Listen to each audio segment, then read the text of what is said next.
Well guys, baik lagi ke part 2. Apalagi yang harus diperhatikan oleh teman-teman yang positif HIV yang sudah minum obat bertahun-tahun ya. Nah, yang kedua adalah teman-teman harus selain tadi yang pertama itu eh, rutin melakukan viral load atau tes jumlah virus dan juga rutin melakukan tes jumlah CD4-nya atau daya tahan tubuhnya.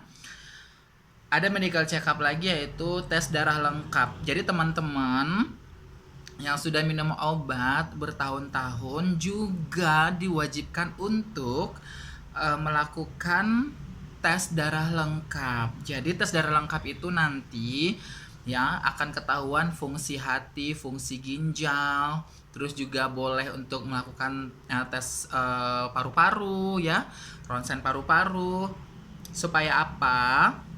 Supaya kita tahu apakah organ-organ tubuh misalnya kayak ginjal, hati ya, terus HB kita, hemoglobin kita itu baik-baik aja dengan adanya kontaminasi atau percampuran dari bahan-bahan atau ingredient ya ARV tadi yang kita minum berhari-hari, yang kita minum bertahun-tahun lamanya. Dalam arti kita memasukkan obat ya yang 1200 mg dosisnya itu tinggi banget ya. Tinggi banget 1200 mg ya. Masuk ke dalam tubuh setiap hari, every day diminum dan juga dalam jangka waktu yang panjang. Bayangin coba, kalau obat-obat yang kayak obat-obat kepala, bodrek, param itu kan dosisnya nggak terlalu tinggi. Itu pun jarang kita minum. Pas lagi kita memang sakit, ya kan? Pas lagi memang ada gejala baru kita minum. Sakit mah, demam, menggigil, obat gigi gitu loh. Itu kan dosisnya rendah. Nah, kalau yang ARV ini kan dosisnya tinggi. Tiap hari diminum, jangka panjang, berpuluh-puluh tahun harus kita konsumsi sebelum dapat penemuan terbaru dari WHO. Ya kan? Nah, jadi ketika masuk obat itu ya, apakah ada mempengaruhi organ tubuh yang ada di dalam tubuh kita? Jadi ketika misalnya, makanya kenapa yang udah pernah tes darah lengkap nih, kan nanti kita konsultasi tuh ke dokter. Nah, kamu harus kritik, harus banyak bertanya. Dok, paru-paru saya gimana, dok? Ginjal saya gimana? Hati saya gimana? Jadi jangan main-main gitu loh. Jangan maksudnya dianggap sepele. Itu tadi, jangan dianggap sepele gitu. Nah, ketika misalnya tidak terjadi masalah apa-apa, berarti tuh obat cocok. Nah, ada sebenarnya beberapa cara mengantisipasi rusaknya organ-organ tubuh kita ketika seseorang minum obat yang berkepanjangan. Jadi sebenarnya bukan hanya HIV aja yang minum obat dalam jangka waktu yang panjang. Penyakit yang lain juga. Diabetes juga minum obat seumur hidup.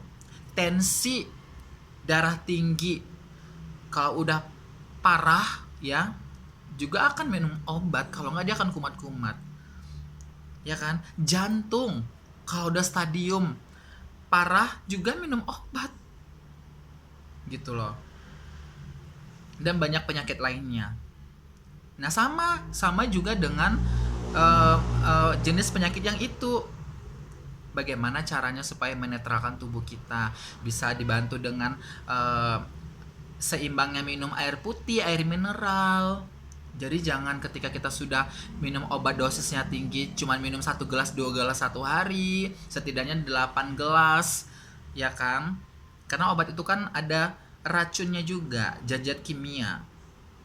Jadi ketika masuk ke dalam ginjal itu kan fungsinya untuk membuang toksik, membuang racun-racun ya. Apa yang sudah kita konsumsi, baik makanan, obat, minum, Ya, fungsi dari si ginjal itu kan dia akan mengeluarkan racun-racun yang ada di dalam tubuh kita ketika apa yang kita makan dan kita minum. Melalui apa?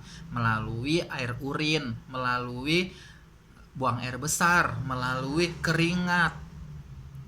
Nah, seperti itu. Jadi ketika kita biarin ada pembiaran atau sepele, tidak mau tes, tidak mau tahu keadaan kondisi ginjal kita, hati kita, ya, nanti takutnya bahayanya adalah ketika terkontaminasi alemong kan, kena ginjalnya infeksi, terus hatinya infeksi, paru-parunya ternyata sudah. Nah, kalau paru-paru bisa jadi kita terkontaminasi jadi TBC, bisa jadi kita menjadi perokok yang pasif. Kita nggak ngerokok, tapi kita berada di lingkungan orang-orang yang perokok. Nah, jadi kalau untuk orang-orang yang positif HIV, itu sebenarnya rentan sekali dengan berbagai macam penyakit, gampang untuk terinfeksi berbagai macam penyakit. Beda halnya dengan orang yang belum positif, imunnya masih oke. Tentara dalam tubuhnya itu, benteng pertahanannya itu masih kuat. Gitu loh guys. Makanya harus tahu kondisi paru-parunya gimana, sehat nggak, bermasalah nggak. Ya memang harus butuh modal ketika kita nggak dapat yang gratisan. Makanya teman-teman memang harus mempersiapkan ada tabungan untuk melakukan tes CD4, terus juga tes darah lengkap. Seperti itu. Oke, yang berikutnya itu mengenai medical check up. Sedangkan yang hal-hal lain yang harus kita perhatikan, ya misalnya, tapi kayaknya ini harus di part 3 deh, untuk aku ini supaya nggak kepanjangan ya. Jadi aku akan bahas di part 3 kebiasaan-kebiasaan buruk yang dapat nanti mempengaruhi kinerja si obat ARV tadi. Jadi harus kita tinggalkan, harus dirubah menjadi kebiasaan yang baik. Apa saja itu nantikan di part 3.